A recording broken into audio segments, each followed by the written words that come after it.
Whoa, okay, that does work, sorry. Yes, great, thank you very much. Good afternoon, everybody. Welcome to this, yes, thank you. Welcome to this afternoon's session looking at the role of non-state actors and commitments and pledges coming from them in order to help us achieve our biodiversity and climate change commitments. My name is Tristan Tyrrell. I'm the Programme Officer for Biodiversity and Climate Change at the CBD Secretariat. And this event is being organised by UNEP, Royal Conservation Monitoring Centre, and the Government of the Netherlands. So thank you very much to both of them. I'm a last-minute stand-in, so any questions directed at me I will probably defer. Thank you very much to those who have joined us here today physically and those who are joining us online. Realize it's been a long couple of weeks, so thank you very much for your energy and enthusiasm that you're still here with us. We have a very interesting session today looking at how do we keep track of all the various pledges, commitments being made, and how do we ensure that they are actually brought to bear, looking to see that the efforts that are being made by those who are certainly in the context of the MEA process, perhaps less recognized but should be very much at the forefront in terms of implementation and ensuring that we actually achieve what governments, parties essentially are committing to, whether that's within the UNFCCC and the Paris Agreement or within the context of the CBD. We're looking at now negotiations under the post-2020 Global Biodiversity Framework. Certainly in the context of the CBD, during the past decade we had the Aichi biodiversity targets, which were a set of global targets looking to try and address biodiversity loss, ecosystem degradation, for the benefit of us all, as part of an overarching vision to 2050, which is about us being able to live in harmony with nature. Now, we had a number of reports that came out of that essentially said that we failed to achieve those targets, apart from a couple that are mostly process-based, not necessarily being reflected in terms of actual biodiversity status. And we just heard in the last few weeks the latest Living Planet report, which paints an extremely devastating picture. In the context of here within climate change, we know that we are not on track to achieve the targets that have been made, and the level of ambition and action really needs to pick up essentially straight away. There can be no delay. And I would argue that that is the same within biodiversity. We need to actually see real change happening in order to achieve that. Now, one of the reasons why the Aichi targets were not implemented, it was a multitude of factors, but one of the reasons was about the recognition of the role and importance of non-state actors in terms of implementing the framework, the goals and targets themselves, but certainly the actions being required. That is in part about recognizing their role in terms of developing the policy and implementing that, but also recognizing the efforts that they have been doing and ensuring that that those are sufficiently captured and reported and being highlighted as much as possible. So in our event today, we have two segments as such. We're going to start off with three very brief, well, relatively brief, but very interesting presentations looking initially at two different platforms that are looking at these various contributions that are being made by non-state actors. One that is being managed by UNEP WCMC, and a second one that is being managed by the International Union for the Conservation of Nature, IUCN. And we'll hear about those two platforms. We'll allow a bit of time for any questions that you might have. And then we'll have a special guest here with us today. We're talking about the role of finance and bringing that finance to bear when it comes to these commitments. We'll then break into a panel discussion session with our presenters, with a couple of others also joining us online. And it'll be a chance to interact as well with yourselves here in the audience, and hopefully those online, although we need to figure out how we actually see your questions, but we're working on that, so apologies in advance. So I will stop there. Nina, I hope you're with us. Unfortunately, Yes. Yes. Can you hear me? Yes, indeed. Nina, if you wouldn't mind introducing yourself and away you go. Thank you very much. Great. And thank you very much for organising us to be here together. It's really good that we can do this in a hybrid way, but I'm just struggling to figure out how to share my screen.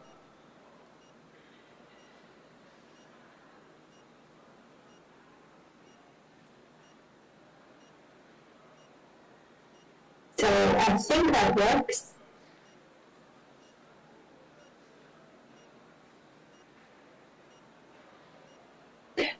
So if everyone can hear me, then I'll proceed unless I hear otherwise.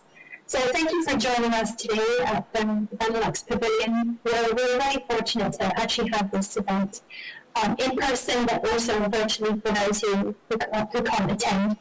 And it's quite a really good occasion for this event because it comes just off the back of Biodiversity Day that was co-led by the COP27 presidency, UNEP and UNEP WCMC just yesterday, as well as other partners. So it's quite a timely moment to talk about the Nature Commitments Platform and other commitments that people are making across the world for biodiversity and for climate. So my name is Nina Bola. I work at UNEP WCMC. WCMC is a global center of excellence on biodiversity, and as well on broader nature's contributions to society and the economy. And as Tristan mentioned already, over the past few years, there's been growing recognition that the success we want from any of the global ambitions for nature, whether it's the post-2020 Global Biodiversity Framework, Paris Agreement, and climate, the UN Decade on Ecosystem Restoration, the SDGs, they all depend on the actions of millions of actors working at the local, subnational, regional, and global scales. And this has been acknowledged in the context of the Sharm el-Sheikh to Kunming Action Agenda for Nature and People, an initiative that was launched by the governments of Egypt and China at the CBD COP 14 in 2018, where countries agreed to encourage state and non-state actors to develop biodiversity commitments that contribute to the achievement of the CBD's objectives, with a view of raising awareness, inspiring innovative approaches, and participation from the whole of society. So, in support of the Sharm el-Sheikh to Kunming Action Agenda, UNEP WCMC has been collaborating with the Secretariat of the Convention on Biological Diversity, who have been an extremely valuable partner in all of this, and with generous support from the government of the Netherlands and other partners to develop a nature commitments platform that aims to showcase and inspire action for biodiversity from non-state organizations and subnational actors. So I want to take a few moments today to walk you through what the platform is about, why this work is important, and the impact that we hope to achieve through the establishment of this platform, and a little bit about our journey and how we got here. So here it is. This is the platform, and you can see currently we have 222 commitments that have been uploaded.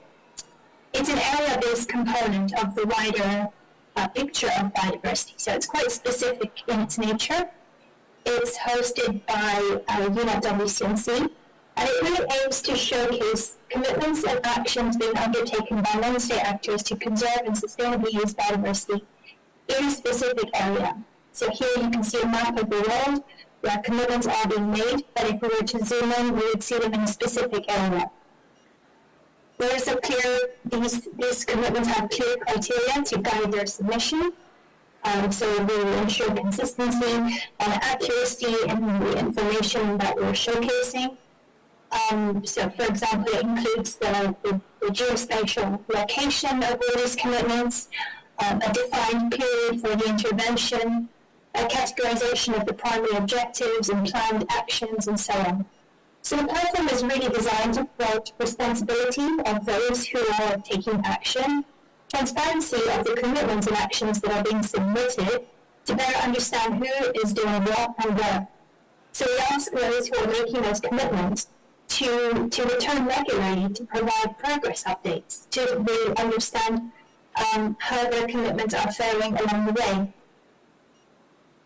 The platform also links to other complementary platforms, such as the Action Agenda that I already mentioned. We're also linking to the Cities with Nature platform, where we know that lots of commitments are happening within cities. And of course, the IUCN Contributions for Nature platform that you'll soon hear about. Here is just a quick example of how you can explore and filter by commitments under different objectives. So in this case, the commitments that we're looking at are more relevant to climate change adaptation and mitigation.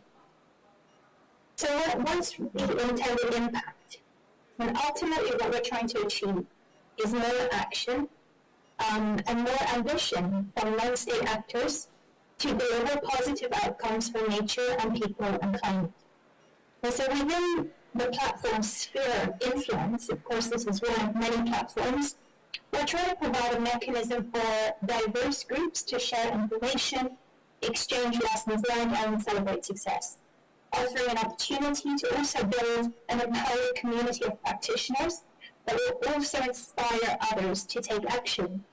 And so by streamlining with other platforms such as the Action Agenda or the Cities with Nature or the IUCN Contributions platform, we hope that we can inspire and accelerate bold actions for biodiversity conservation, restoration, that will all contribute towards increasing climate resilience across our lands and our seas. And what's the added value of this platform, given that there are already so many platforms out there? Well, this platform offers opportunities to better acknowledge and support the important but often under-recognized role of diverse groups of non-state actors, including the private sector, indigenous peoples and local communities, for their action to conserve biodiversity and secure species and increase the resilience of ecosystems to climate change, but also as well as sustaining cultures and practices, languages and worldviews of these diverse groups. So this platform tries to provide a mechanism to showcase this important work being done by non-state actors. And why is this work actually important?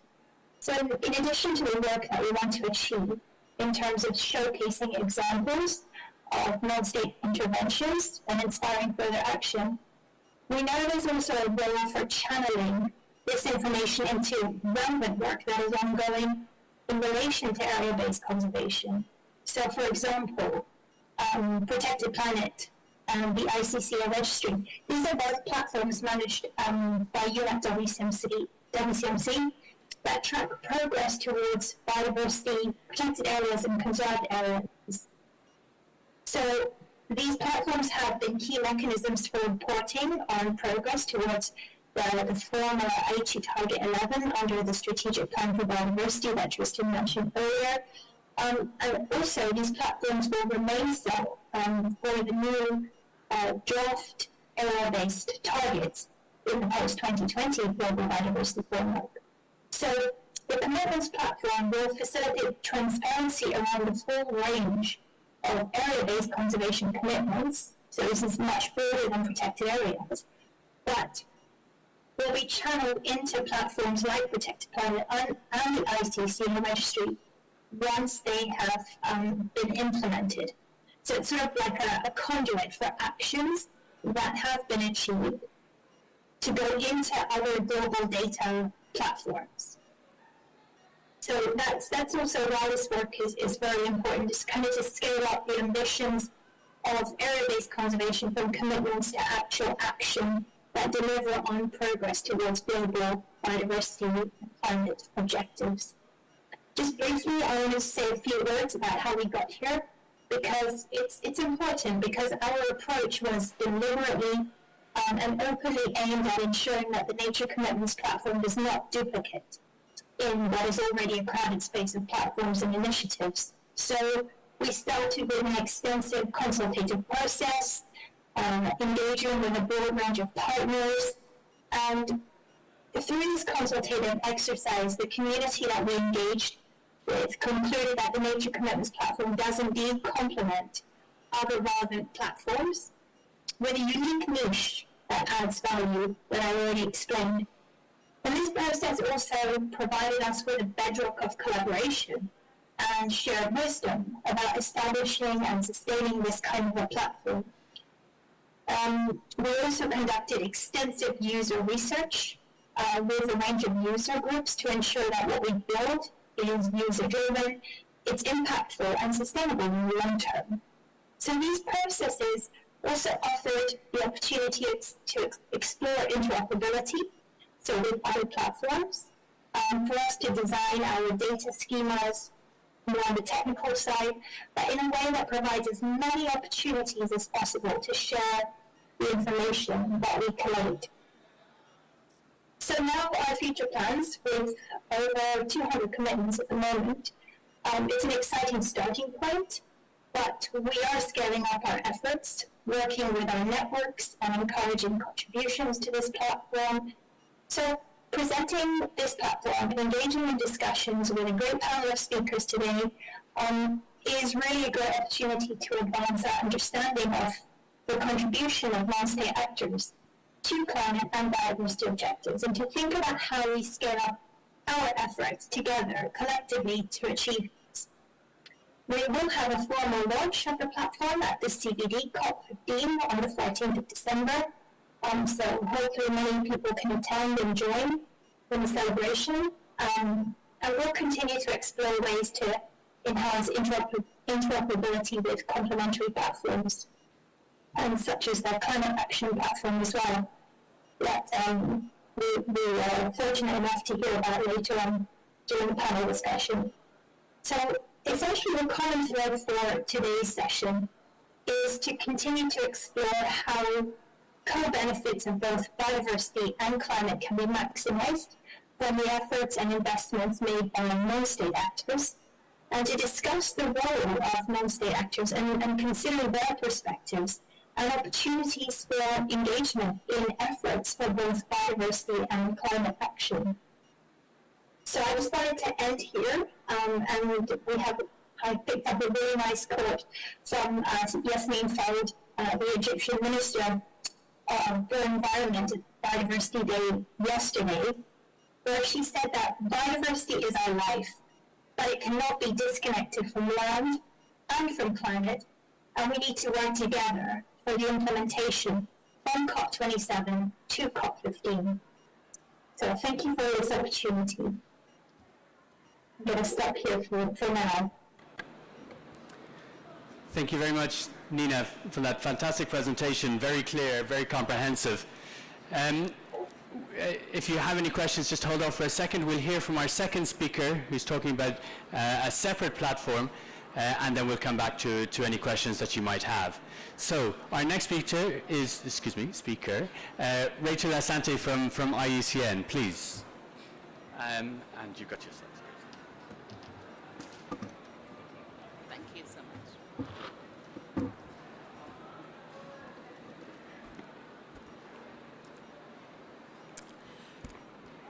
Thank you so much. It's my real pleasure to showcase the IUCN contributions for Nature platform.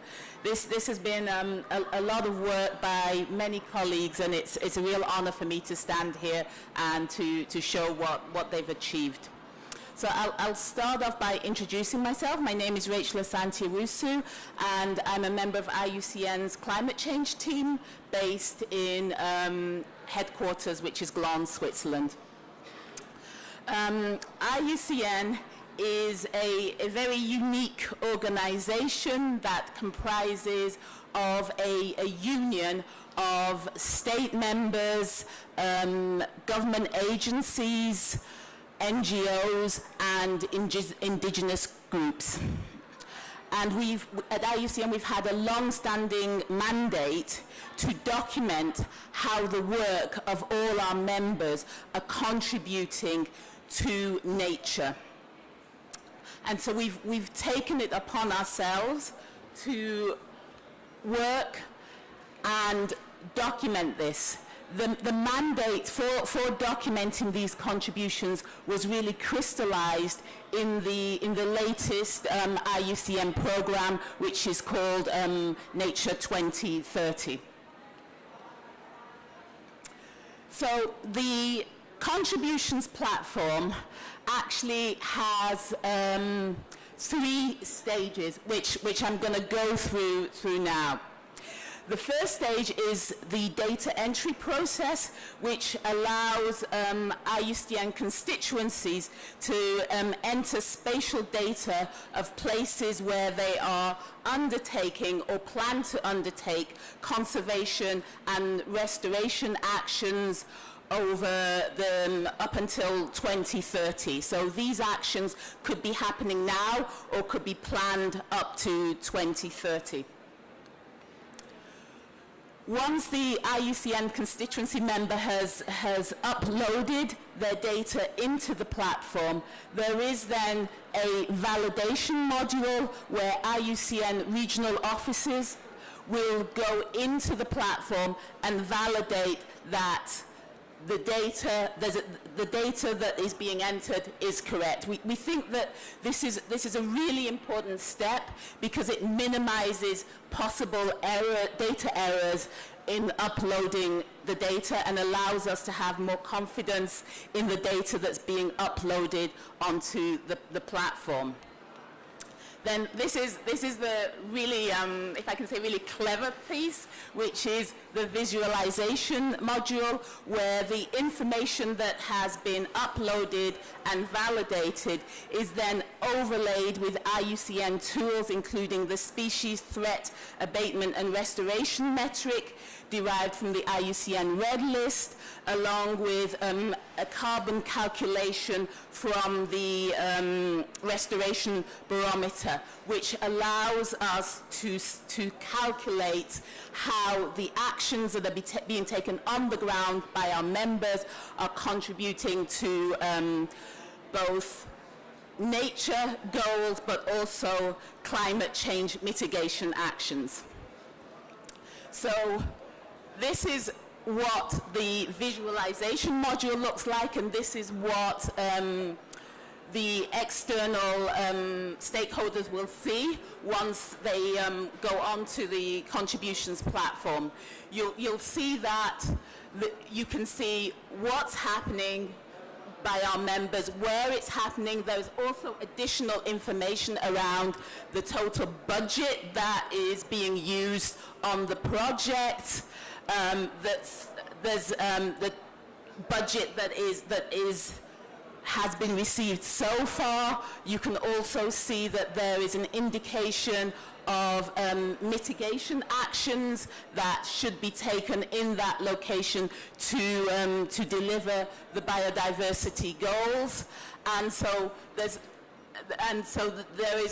a whole wealth of information that is being documented on the platform, and the aim of this is really to move the conversation away from individual projects that are happening on the ground, more towards, we have global biodiversity goals. How are we meeting those goals? We have global climate change goals. How are the actions of IUCN constituency meeting those goals? It also allows non-constituency members to come onto the platform and see the conservation actions that are happening maybe in regions that they're interested in, to see how they can help or synergize with actions that are already happening, or donate and see how they can contribute resources where resources are lacking to projects that they are already interested in. So the platform was launched in October, just last month in Jeju, and so far we have over 4,000 contributions documented from over 100 members, and that includes the documentation, comprehensive documentation from some of our bigger NGO members such as BirdLife International, WWF, and some of our state members such as Costa Rica and South Korea. The platform is an ongoing process, and we have some technical next steps that we want to do, and we have some process next steps that we want to do. We aim to increase the biome range of the platform to enable our constituencies to start documenting actions in the marine environment as well.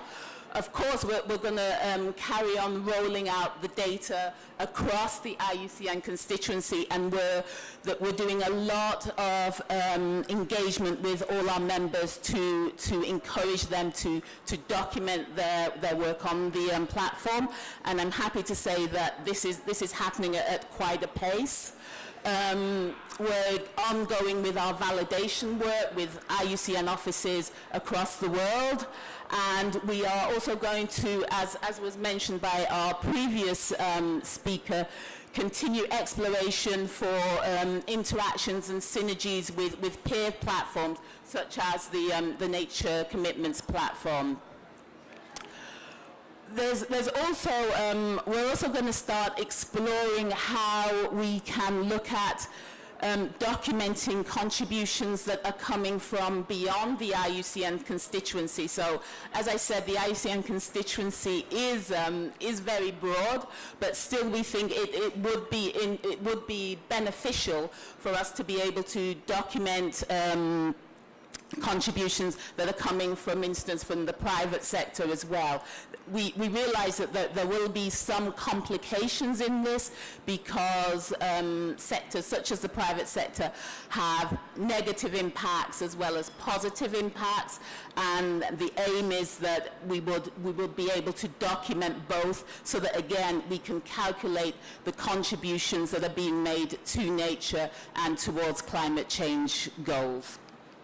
This is, as I say, an ongoing task, but we will be also communicating the work and updating you on progress in CBD in Montreal in a few weeks' time.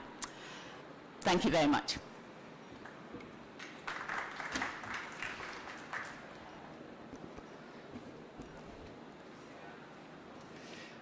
Thank you very much, Rachel. I think with all of these processes, it's always going to be an ongoing thing. There'll be evolutions irrespective of how old or how well established the platform is. But great to see some of the quantifiable elements being captured within that. And of course, the private sector is part of the non-state actor group. It certainly is a tightrope to walk, but it's one that needs to be encouraged to go in the right direction. So it's good that they're involved, at least to some degree. So thank you very much. Of course, the complementarity between the two platforms is, of course, key. There's no need to having competition as such. I saw there was a comment online about the sound quality not being wonderful. I hope that has been adjusted. Maybe it's me speaking too loudly into the microphone, so apologies to anyone watching online and think that they can't really hear. Our final speaker before we start the panel session, actually no, I meant to allow any questions first before we move on. Yes, we have one. Do we have a microphone? Well, there's no microphone? This poor guy is on his own back there. Would you mind coming up and using one of these microphones? Sorry to make you move. Thank you. It should be on.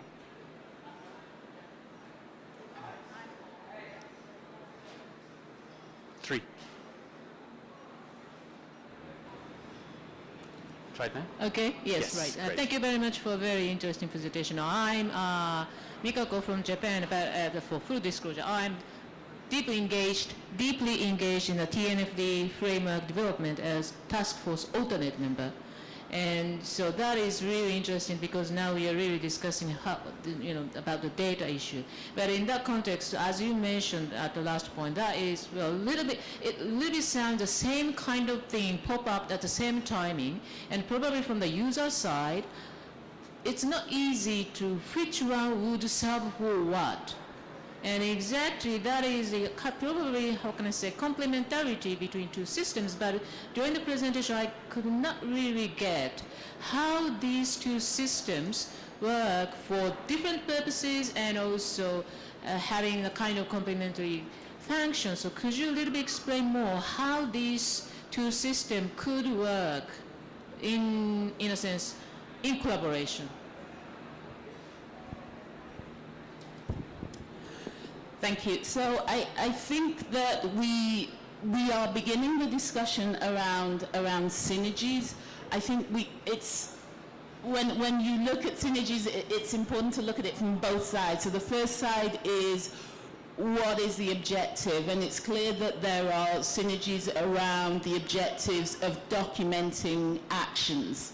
But then, as Nina said, it's also important that if we're carrying on doing different platforms, that there are differences. So I think the synergies around the desire to document the actions that are happening in terms of conservation. I think where there are differences that are important are that in terms of, I'll speak for the IUCN platform, we don't just want to document what's happening. It's important that that calculation can also be moved further to say, okay, this is how what you're doing is contributing to the global conservation restoration goals that we have. Because for too long we've been talking about projects in silos and sort of applauding people because they're doing great projects, but what we have targets and we have goals, so it's about how close are we to reaching those targets, both in terms of conservation and in terms of climate as well.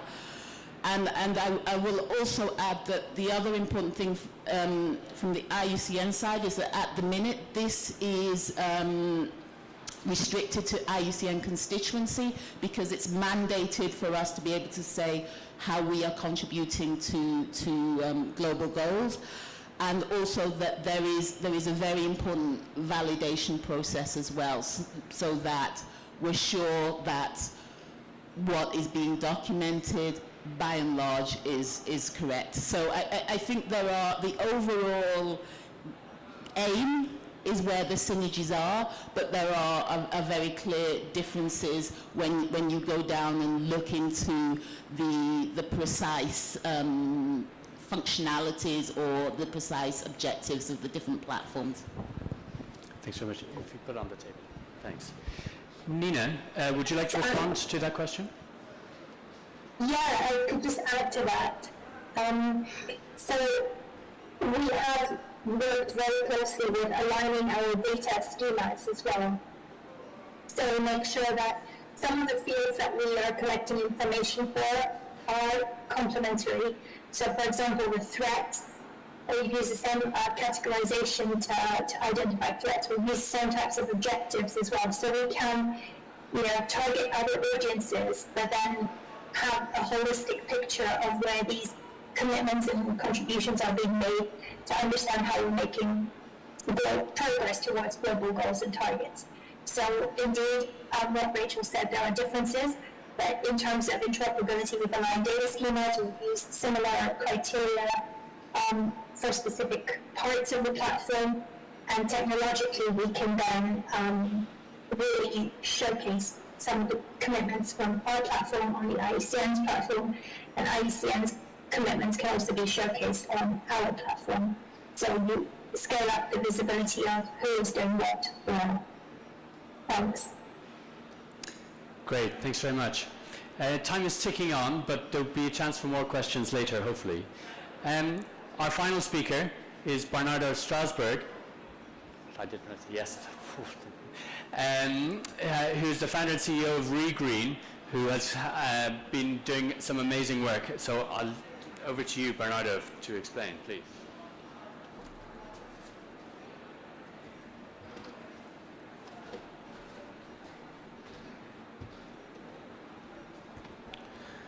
Thank you, Tristan, and thanks for the organizers for the very kind invitation to be here. It's an immense pleasure. in particular because so much of what we do at Regreen has been developed over the last 15 years. My previous incarnations as other non-state actors, organizations, be it from the universities and also from the civil society, and in particular with a very close and fruitful relationship both with UNEP, WCMC, amazing research team, but also with IUCN's scientific groups. And it's been so therefore immense pleasure to be on the same panel as those two very inspirational platforms. And also I should say a lot of what we developed before and the ideas came during the process of interacting with the Convention on Biological Diversity in the run-up to what it will hopefully be a significant moment for our planet in Montreal at the end of the year.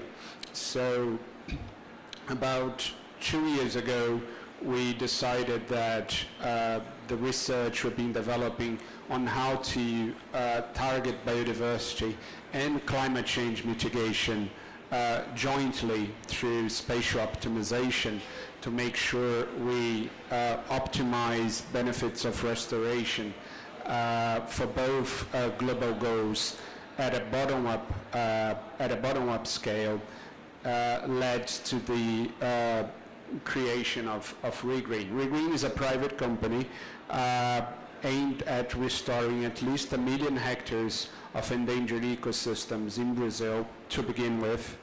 And we do that with permanency mindset. We do have a purpose of restoring nature for life, and here with the double sense, but in terms of obviously life, but also forever. We are restricted to the premium end of the spectrum, so we only implement projects that the Society for Ecological Restoration classifies as 5-star ecological restoration processes.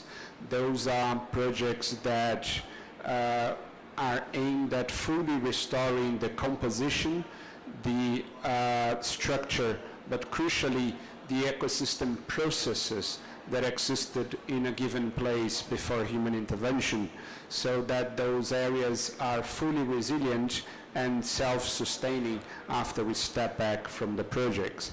Crucially, perhaps for this discussion, we do that through optimizing the choices of areas and methods to maximize climate mitigation and biodiversity conservation benefits. And we do that by including spatially explicit metrics, such as, for instance, the avoided extinctions calculation. For each hectare that we restore, we analyze the contributions for over 40,000 individual species. And then we select projects that will maximize this reduction in aggregate extinction risk. In this way, we target projects in areas that by nature would have a richness of endemic and threatened species, so that we maximize the probability, the reduction in the probability of extinction or the local persistence of those species. We're also working now to incorporate other metrics related to the global biodiversity framework, such as ecosystem integrity, which is another crucial goal of the new global biodiversity framework. So we're now having 4 different aspects of biodiversity that we spatially target, and we also are able to project what the contribution of the individual projects would be.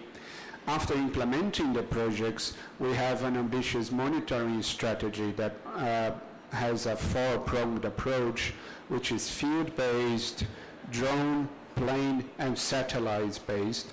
And with all of those, we measure both the carbon mitigation contribution, but also those biodiversity contributions for individual species.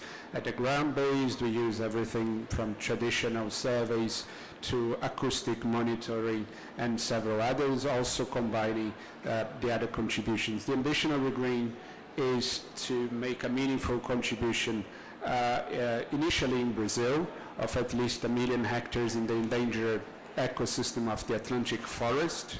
We're also working in the Amazon, and we are already exploring how can we contribute at other countries who have been inviting us recently. To finalize, I would say that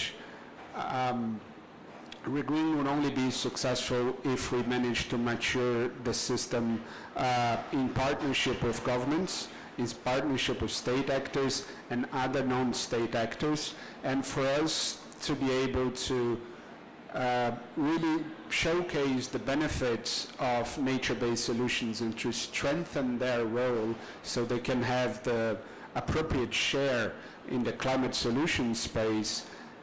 Platforms such as what we've seen today and initiatives that are very rigorous scientifically in measure the contributions of individual projects are crucial for us. I was brightened to see that not only positive outcomes will be measured, but also the negative and the footprints, because for us this is absolutely crucial. We are on a business sector of providing solutions to mitigate negative outcomes.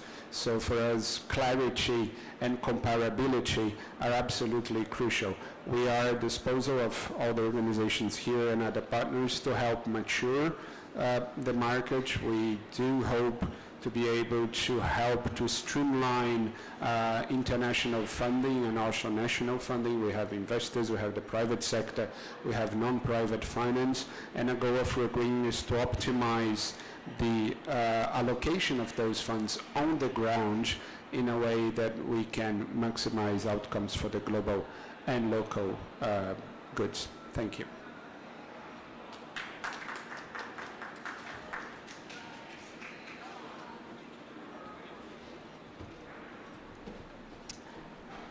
Thank you very much, Bernardo. Excuse me, sorry. Fantastic example there, and just showing that the private sector, where those positive contributions can be made, that this huge leverage that can come with those contributions. They may not be appropriate in every context, but when they can work, and they should, they really can make a huge difference. So we'll now move on to the panel Q&A section of our chat, of our session today. Just before we do, we have one extra face with us who hasn't had a chance to speak. Arthur, would you like to introduce yourself, please?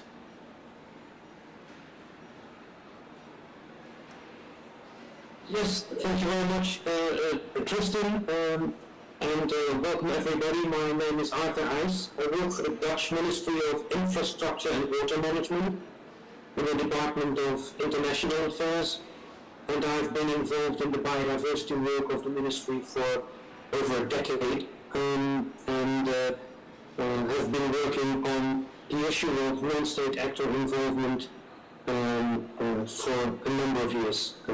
So happy to be in this discussion, and first let me use this opportunity to already thank the speakers and congratulate IUCN and WCMC with their achievements and with the initiatives taken, and also extend my congratulations to Mr. Strasberg for an excellent example of non-state actor involvement and creativity and contribution to both climate as well as biodiversity. Thanks very much. Okay, so I have a couple of prompt questions, and then we'll take some from the audience. Given where we are at the moment, UNFCCC COP, we've got the CBD COP coming up very soon. What is the role of these intergovernmental processes in supporting non-state actors? We've seen perhaps increasing momentum on this, but how do we make sure that that momentum is continued and actually really picks up now going forward, especially in my own context, in our own context, with the Global Biodiversity Framework? Rachel, I'll ask you that question to start. I'll put you on the spot. Thank you, Tristan. I think it's important, first of all, to recognise that there is a lot of work happening, by non-state actors, and I would point specifically maybe to indigenous peoples who are custodians of a lot of the global nature that we will need to preserve if we are going to meet and fight the biodiversity and climate crisis. And I think that's why platforms such as IUCN and UNEP are very important, because it's important to document the work that's already happening.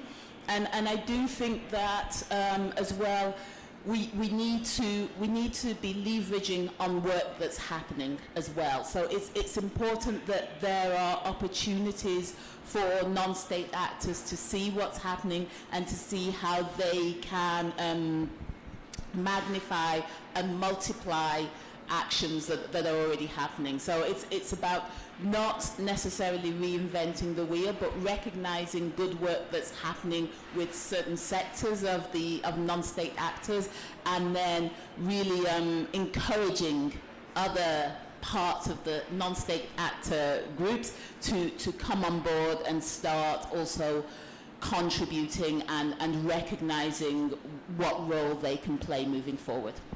Thank you. Great, thanks very much. Yeah, absolutely. Making sure that everyone sees where they fit into the big picture. As you said, it's about broadening out the impact, especially when dealing with global goals as we are, and it's not just local isolated action. Nina, same question to you. What are your thoughts on this? Yeah, I couldn't agree more with Rachel. I mean, there's an increasing awareness on the scale and impacts of biodiversity and the climate crisis, so that's already one thing. And there's a need to engage both society as a whole, different actors. And in the context of the CBD, there are huge opportunities to engage non-state actors. And both Egypt and China, in their roles of presidencies for COP 14 and 15, have really played an important role in catalyzing momentum together with the secretariats of the CBD through the action agenda in 2018. So in my view, there are such initiatives like these platforms that can spur action across different sectors of society, but the opportunities to engage non-state actors really comes across more and more every time. So yeah, that's my view. Absolutely. No, thank you very much. There's certainly an extremely important role that the presidencies do play in making sure that all stakeholders are properly included and recognized. But then, of course, it comes down to the governments themselves coming away from the COPs once those decisions have been taken and ensuring that they're at the national level, that they're also engaging all of the appropriate non-state actors and recognizing how they fit into the bigger picture and helping to facilitate that. Speaking of which, Arthur, over to you. In terms of the role of governments and how they fit into this, what are your thoughts in terms of how do you encourage the role of certain non-state actors that maybe are less well represented or less well considered when it comes to some of these issues? Well, first of all, let me say that on the role of non-state actors, I think we see a development over the course of the last 10 years or so, because I started working on biodiversity back in the 90s, and at that point, governments were struggling with starting the implementation of the new Convention on Biological Diversity, and focus was very much on government action. Even when it was about the work programs on agrobiodiversity or other economic sectors, the focus was to a large extent on the role of governments and on government action. And it's only now, after years and years of struggling with that implementation, that we start to really recognize the role of non-state actors and their potential and their contributions to the implementation of the objectives, not only of the Biodiversity Convention, but also in terms of climate change. So, extremely important for us, and that's why already in the 90s we started working with an NGO called Earthmind to start collecting examples of non-state actor action, because one of the ways to stimulate action is to inspire and is to allow to learn from each other. And that's exactly what the verified conservation areas tool that was then developed by Earthmind intended to do. But it's fair to say that I think we were ahead of the curve, and there was a huge recognition by non-state actors of the value of such an approach, but there was little appetite by governments at that point in time to support this particular initiative or this tool. And I'm happy to see support growing and recognition growing from governments that tools like the platform of Nature Commitment Platform is important and should be supported. So, yeah, bringing together state, non-state actors is, I think, the best way to stimulate others and to celebrate the successes from non-state actors. Thanks very much for that. Absolutely, the road to recognising the role of non-state actors has been long. We can't ignore that, but that momentum does seem to be coming up. There's the platform for local communities and indigenous peoples here under UNFCCC. There's a similar sort of forum within CBD that has quite a loud voice. The issue again is about how is that recognised at the national level. And one of the things within the post-2020 framework is about recognising how governance and rights fits within these overall global commitments on biodiversity, and of course is equally important here within UNFCCC. Bernardo, I know that you have to rush, so I'm going to move to you now. Sorry, I should have really started with you. So, but the role of the private sector. It is vital. We are so reliant on the private sector in so many ways. Money talks, as they say.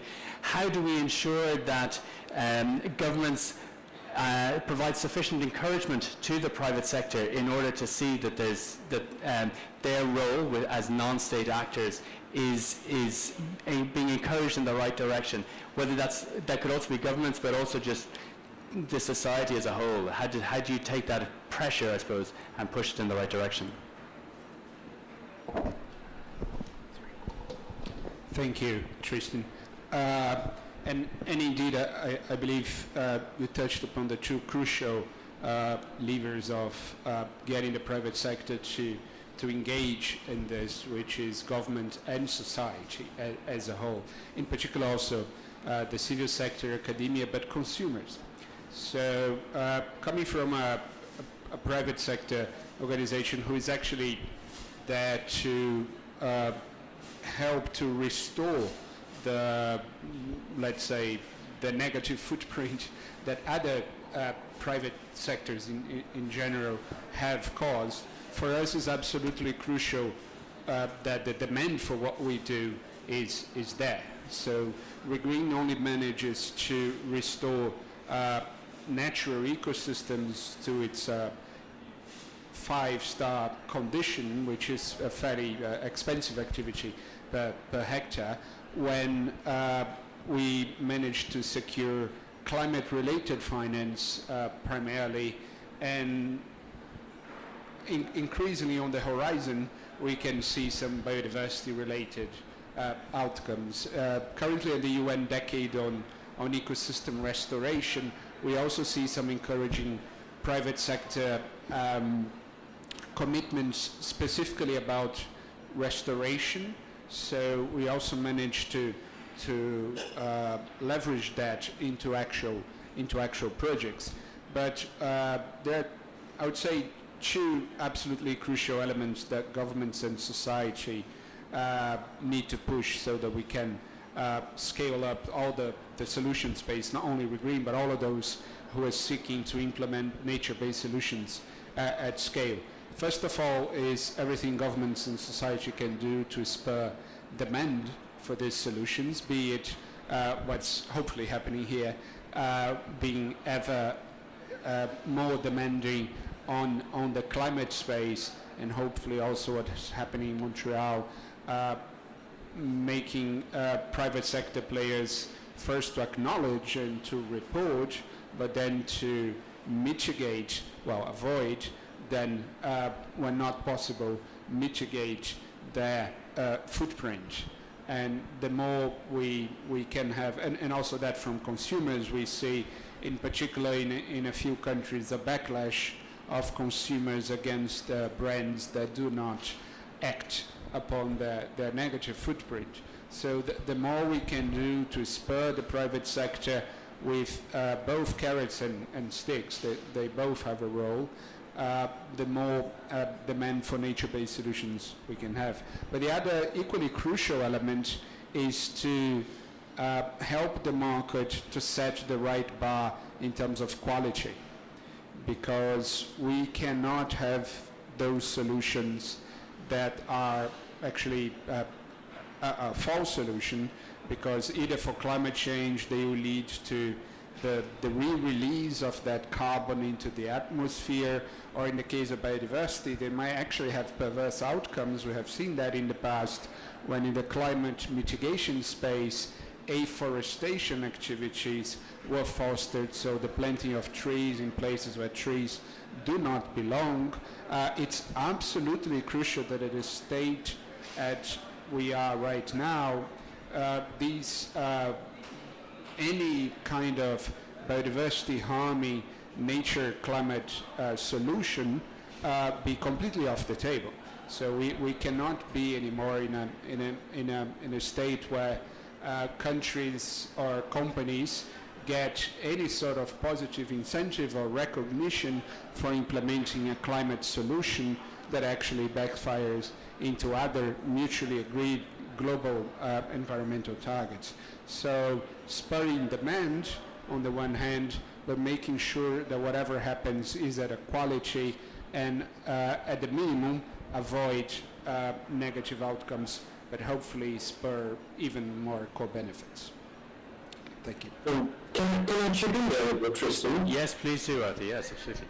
Because this is, I think, spot on, and from a government perspective, this is why the platform, the Nature Commitment Platform, is so really important. It's not just about recognizing all the action that is already ongoing and to celebrate the successes from non-state actor commitments, but it's also crucial to provide accountability and transparency on these efforts.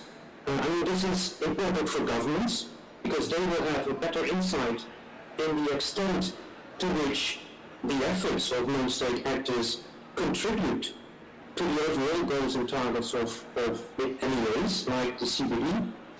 It's equally important for non-state actors themselves because they will be able to share, to learn, to inspire, but it's also extremely important for investors and donors to better understand the risks and opportunities of these non-state actor initiatives. And in a way, the platform, the Nature Commitment Platform, helps, and it can be a great tool to structure, so to say, the supply side of investable projects. And that's, I think, an asset that we really need to further explore and develop in the upcoming years. And finally, transparency and accountability is also extremely important for the general public in order to recognize and to be able to distinguish between the focus and the good non-state actor efforts and commitments, and therefore it is crucial that non-state actors not only show a willingness to commit what they want to achieve, but that they also report on what they achieve. And that's, I think, one of the key features of the Nature Commitment Platform. Thank you. Thank you very much, Arthur. Rachel, you wanted to come in? I just wanted to add that again. I also couldn't agree more. I think there's two elements. The first element is that when we talk about the private sector, we've got to look at both the positive and the negative, and we've got to be transparent about that. And secondly, when it comes to nature-based solutions, we need high-integrity nature-based solutions, and if we, at IUCN, we have a nature-based solution, a definition. The definition was also reiterated at UNEA as well. I think we have a very strong definition for what nature-based solutions are, and if the private sector are doing solutions that aren't nature-based solutions, we shouldn't call them nature-based solutions. We know what high-integrity nature-based solutions are, and we should be calling out those that aren't doing that and not allowing them to call their actions nature-based solutions as well. Thank you. Yes, absolutely. It's all about the implementation, not just the wording. Bernardo, I think you have to run, but thank you so much for joining us, and we'll see you in Montreal. Absolutely. Safe trips. Okay. Well, time is starting to run away with us, unfortunately. So I think we'll open it up to the audience if there are any questions. We have one here. I know there's a question from someone online, but please, can you come forward and just use one of the microphones? Thank you.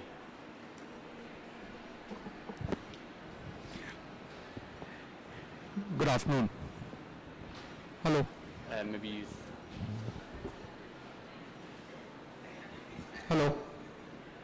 I hope you're able to hear me. Yeah. Good afternoon. I am from India. I work for a company called the Tatas.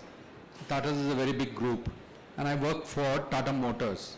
We are into automobiles of various types. We are absolutely wanting to do some good work in the area of biodiversity.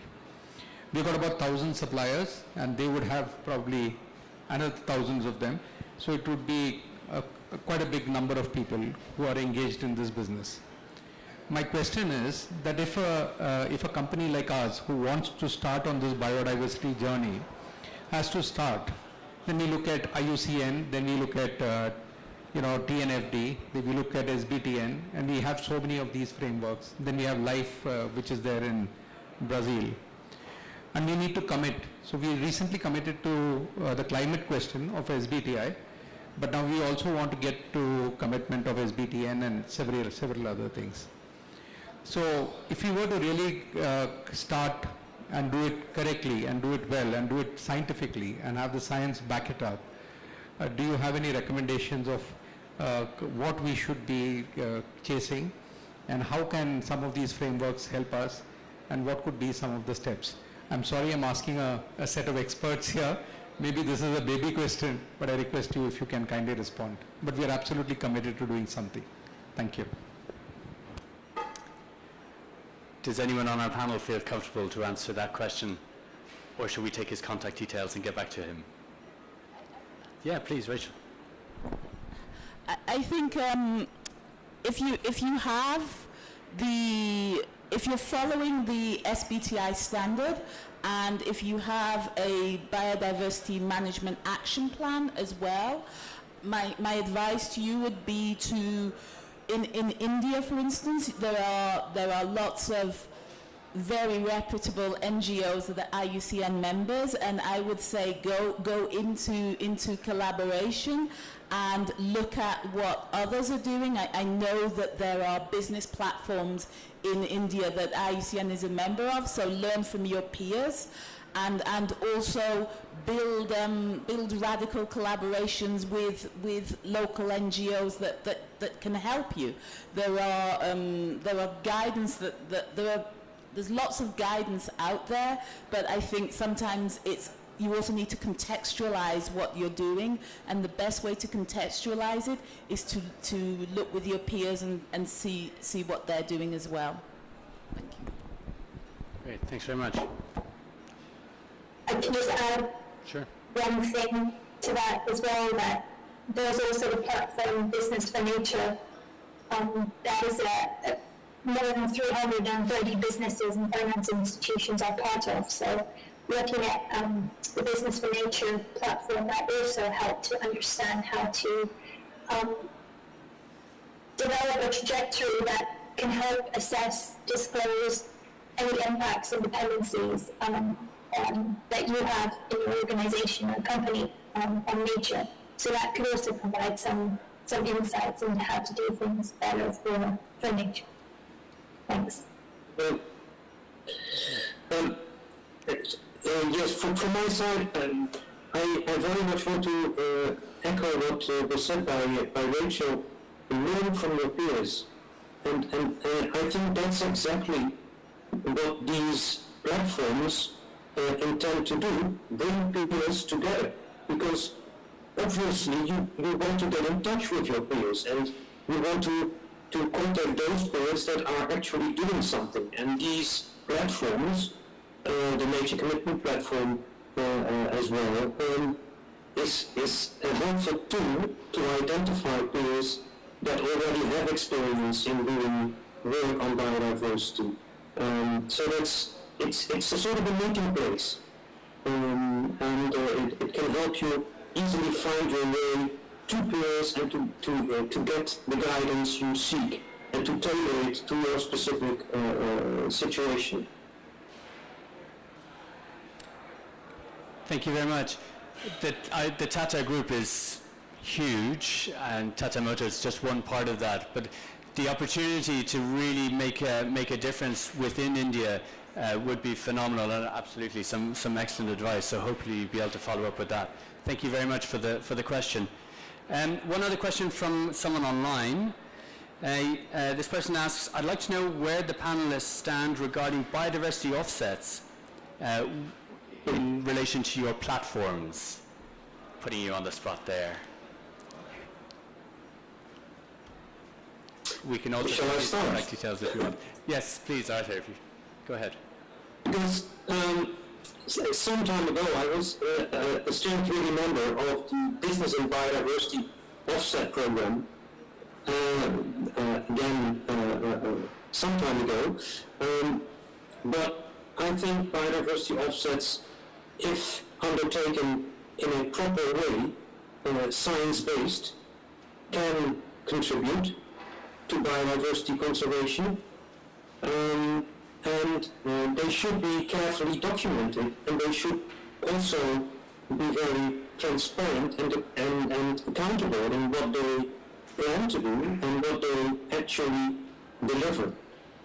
And the platforms that we are discussing today in this session can only help by highlighting those efforts and those offset projects, and by bringing them out in the open for everybody to look at, and to criticize where needed, and to applaud where possible. So, in principle, I would be in favor of having biodiversity offsets as a last resort, of course, following the mitigation hierarchy, and only if undertaken in a proper and sustainable manner, and if they indeed are willing to be transparent about what they achieve. And the Nature Commitment Platform can be an excellent tool for that transparency. Thank you very much, Arthur. Rachel. I would just add that, biodiversity offsets, as Frank said, should be an action of last resort, and really an action of last resort. The problem is the world is finite. There's only a finite number of offsets that are out there for any specific habitat or species, and so as Frank said, avoidance should be the absolute first step. And also I think it's also incumbent, if companies are going to document biodiversity offsets, that they also document impacts, because it needs to be transparent around what the impact was, what the actions that have been taken to mitigate that impact are, and how we've come to the biodiversity offset. And I speak as somebody who helped draft the IUCN policy on biodiversity offsets, but I will say that I think biodiversity offsets are a little bit like, I'm British, so it's like when you're circling on Heathrow waiting to land. They're the best we have now, but we have to think of something better because they're finite. Thank you. Thanks very much. Nina, did you want to come in on that? Don't feel obliged, just... No, I think it's a really good conversation, and I always wonder about this, does on-site restoration mitigate past impacts, for example? Does that count in terms of offsets? Or what about off-site restoration, and does it matter whether this is to mitigate impacts that the company is responsible for, or is it from elsewhere? For me, there are so many questions around offsets and biodiversity, or carbon credits even. So it's good to hear these thoughts and work out how platforms like ours can be more careful, more mindful of what is the responsibility of these non-state actors in making sure what they're saying is transparent. And really understanding where these impacts really matter, where these impacts can really be accounted for. So I think it's a topic that we still need to be very cautious about. Absolutely. Thank you very much. Certainly, as Bernardo said earlier, this company needs to recognize what is their footprint, and offsets need to be the absolute last option when addressing it, like Arthur mentioned. Just before we wrap up, I'm going to ask, very, very briefly, if you wouldn't mind, because time is getting ahead of us. Thanks. Simply just adding to the offset issue, because I was in WWF. Well, in my view, it's all up to the government regime. For instance, in Germany or in the US, they have a little bit successful offset program. But this is because they have clear legislation or kind of legislative scheme. So in my view, if that will happen in a country which is not at all ready to have that kind of thing as a regime, you shouldn't do that. That's my observation during my WWF days. And I also want to comment on it. Well, not really TNF thing on it. Important thing is also learn from failure. Quite often we talk about successful showcases, but for instance, Toyota Motor contribute huge amount of money for IUCN and huge amount of money to WWF for their program in Mekong region. What's the result of it? If they do not really contribute to the recovery of nature, we should learn what's the failures element. We need to talk about more about the failure side, because there are so many kind of failure cases. Huge amount of money dispersed into nature conservation for years and years and years, and we're still facing 68 or more than almost 70% of decline in nature. Why? That's my reaction to it. Thank you very much. Very pertinent point. Thank you. Okay, unfortunately we have to wrap this up, so I'm going to ask our three remaining panel members just on some final thoughts on what is your takeaway to the audience on the role of non-state actors in it helping us to achieve these global but also the national objectives when it comes to biodiversity, or nature and climate. Who would like to go first? Arthur. So, as the only man on the panel, we might as well let you go first. Left anyway. Well, that's a first. Thank you very much. My takeaway, or the key issue that I would leave the audience in this discussion is that non-state actor contributions are actually key in to achieving the overall objectives of both the climate convention as well as the biodiversity convention, not only because they often work in the areas outside of protected areas and therefore are an important addition spatially, but also because they play out in economic sectors and are therefore one excellent way of making that abstract call for mainstreaming more concrete and put that into practice.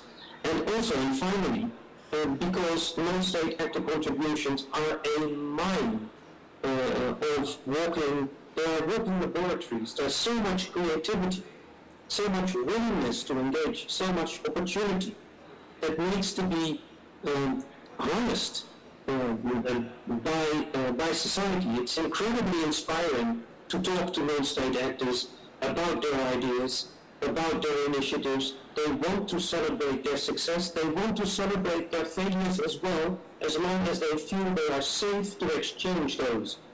And that's exactly what I think these platforms, the Nature Commitment Platform, can help them to do. This needs to develop into a safe place where you can meet your peers, where you can celebrate, where you can discuss failures as well as successes, and where you can start learning and inspiring others. And I hope that's what the Nature Commitment Platform is going to do in the upcoming years. I'm sure they will do that. Thanks very much. Rachel, please. Thank you. So I think I'm going to echo what's just been said. I think with these platforms we have the ability to scale up conservation actions. We also have the ability to measure conservation actions. We are in a race against time, and the truth is there are going to be failures. And I think it was 3 years ago, stood up and did a whole series of presentations with Rio Tinto about how, you know, what had worked and what hadn't worked around their commitments. So we have to be brave enough to talk about failures, and we also have to be brave enough to learn from failures. And you only do that, I find, with non-state actors and the private sector, especially when you have platforms that they feel safe in, and that's why these business platforms are so important. And sometimes even when actors work with organizations like IUCN, where we're very transparent, they don't feel that they can talk about their failures. So I would say, go to the business platforms, go to safe spaces where companies will talk about failures. We've got to do so much in such a short time that we need to capitalize on the successes, document the failures, and expect failures, because we've got to move fast. Thanks very much. Nina, final word to you. Thanks. Very inspiring last words, I think, from both the panelists. And for me, I see two key takeaways. One is really collaboration and partnership at the core of what really also needs to be done, in addition to these platforms. The platforms we heard about today are really fantastic mechanisms for bringing collaborations and partnerships forward. And it's an approach that recognizes the role of non-state actors. And actually, the role of non-state actors is also to support governments. Governments can't do it alone. So they have to support governments in delivering both biodiversity and climate objectives. And this is really, I think, also needed to achieve this transformative change that we talk about across all parts of society. So looking more broadly also at the food systems, the infrastructure, the development, and our economy at large. And so I think we need new and strengthened partnerships, so like the Tata Group, welcome you as a partner, absolutely, to achieve this. And also to further recognize and champion all the various initiatives that we've heard of throughout this event, including Bernardo's, and support the scaling up of these actions across different sectors as well, which is really, really important.